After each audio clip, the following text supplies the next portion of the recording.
Som Barbora Celiská. Narodila som sa v roku 1392 v Celie v rodine ambicióznych grófov, ktorí sa šikovne spojili s uhorským trónom.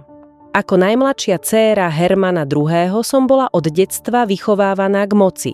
Ovládala som jazyky, astrológiu a alchímiu, čo ma neskôr označilo za čarodejnicu.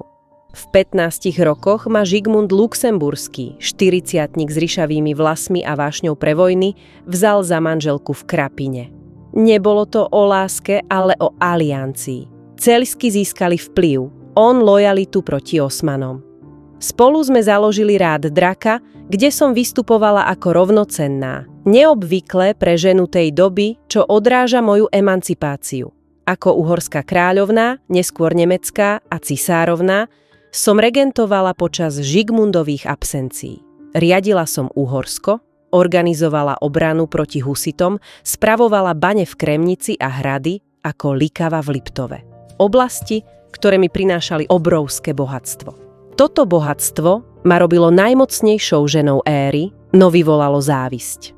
Obvinenia z nevery, vrátane aféry s Johannesom de Wallenroth boli politickým nástrojom. Žigmund ma uväznil, ale dcéra Alžbeta ma oslobodila.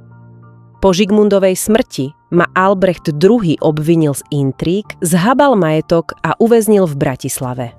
Ušla som do Poľska, kde som získala Sandomiers ako léno a neskôr sa usadila v Mjelníku. Tajne som podporovala husitov ako Juraja z Podebrad, čo ukazuje moju pragmatickú diplomaciu.